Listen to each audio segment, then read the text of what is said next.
what was I going through during perimenopause? And I thought, man, I was so busy with life. I don't think I even recognized that I was going through it. But I do know when I started thinking about symptoms, I am so honored and excited to be here and speak with your audience today. So thank you for having me. I was thinking about this topic, about the stress personality type for perimenopausal women.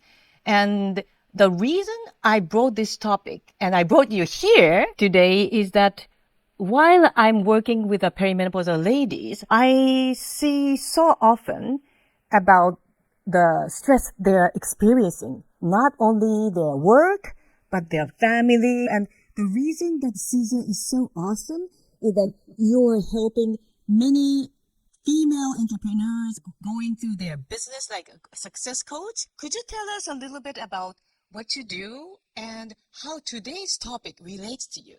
I talk a lot about emotional intelligence, which of course our emotions and our thoughts are all energy.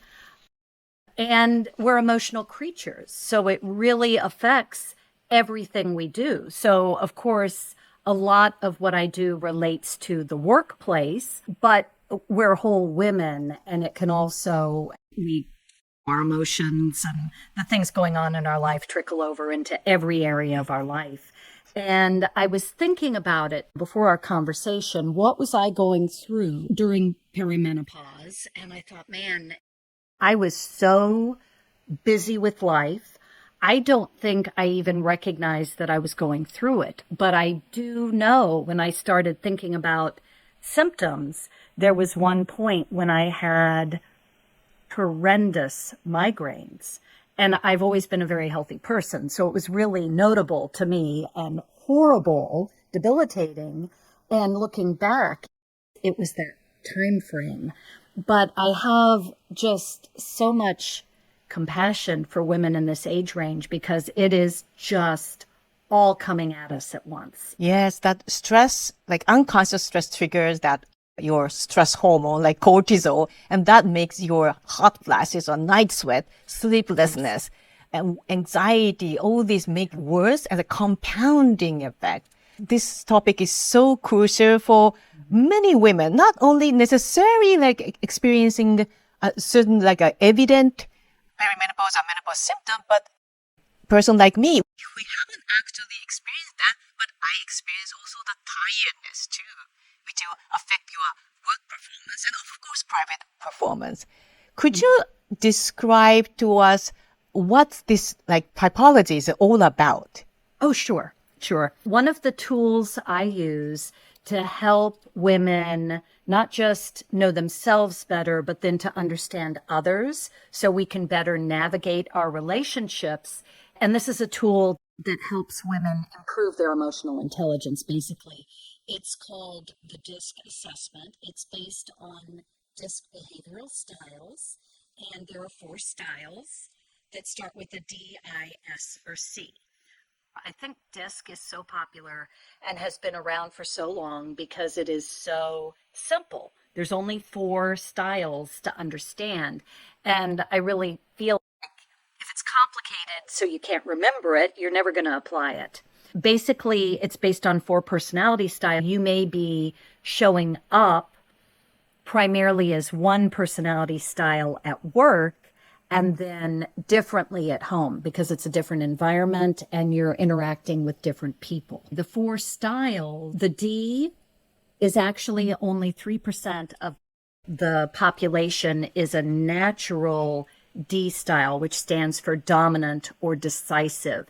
If you think you're talking about how you needed to show up in the work environment, the D style is very decisive, driven, likes to be in charge. So one of the things that really stresses them is if they can't be in control or they are fearful of losing control. They also fear being taken advantage of. So that can cause them stress too if they're in new environments and aren't sure if they can trust someone. What you share with us is so beautiful because not only we can manage better on our stress level during perimenopause, avoid getting your symptom worse, but Right. it can really apply to your work environment. Absolutely.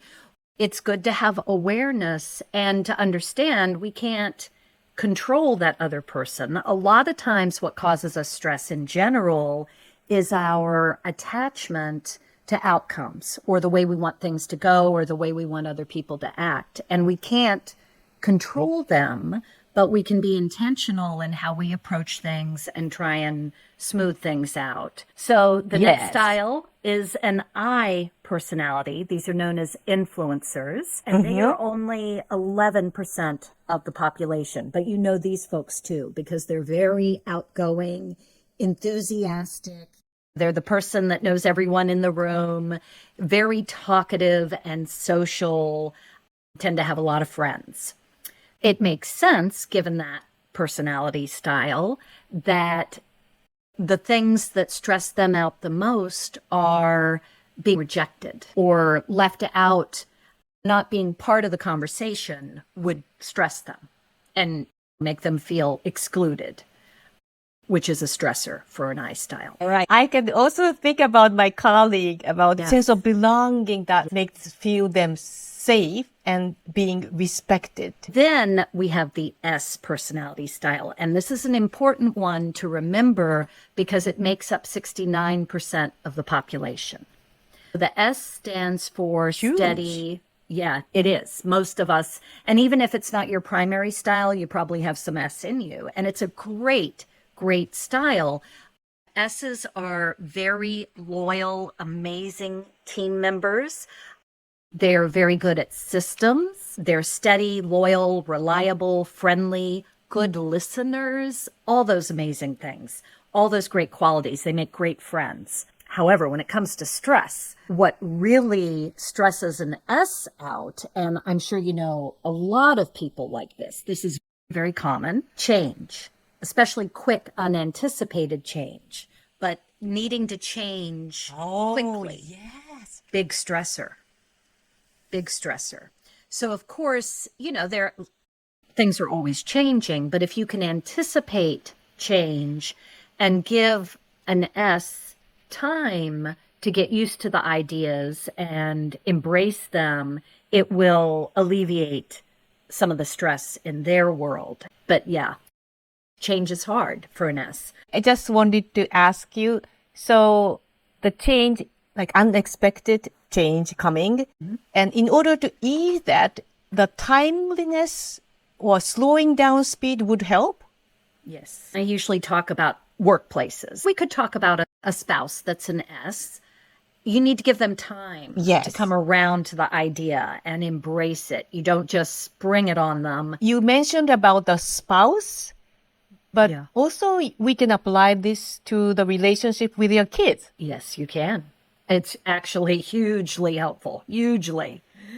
So the last personality style is a C. They make up 17% of the population. So not huge, but a bit. And the C's are compliant. They are analytical, very detailed, task-oriented, conscientious, rule followers. So you can tell by those traits, they're amazing to have on a team or as a family member. Like those are strong, amazing qualities to have, but you have to know how to work with them or have people work with you if you're a C, because opposite personality styles can cause a lot of stress when they're trying to work together. So C's need time to analyze things. They really value high quality work or perfection even. Having to rush through something and not do a good job is a big stressor for them. I can imagine those people like analytical, and they were type of people perfectionist. Yes. And what would be the stressors for them Yeah. that trigger their stress? Because they really value high quality work or perfection, they are really stressed by having to rush to put out something that they don't think is good quality, but also to make decisions without proper or enough time to evaluate the facts and figures and analyze a decision before one is made, having to go too quickly would really stress them. Stress is an epidemic in this society. Like around the world, it's epidemic proportions. So anything we can do to be aware of the people around us and try and reduce it, not just for ourselves, but for them, makes all of our lives happier. Because the thing causing you stress could be that person across the room that's getting stressed. And you have that snowball effect that Yes. nobody wants to work with. Yeah. And everything just keeps going up. Yeah. As you said, having compassion for the others, it always helps to work more smoothly with someone that is high stress. If you have compassion and understand what's causing the stress for them, whether you can eliminate it or not, it helps you get less stressed because it's not about you, it's about them and what's triggering them. A lot of times that's another common trigger. We make what other people are doing about us, and it's never about us. It's about them. And maybe they had a fight with their significant other that morning, or they just have one of these personalities, or whatever it is. It's about them and what they're having to go through and deal with. It's not about you. Taking things personally is a big way to deflate our own stress and deal with who is triggering us. Aside from the beautiful 4-disc type that you describe us already, we can also think about our intuitive power and whether we are really utilizing it.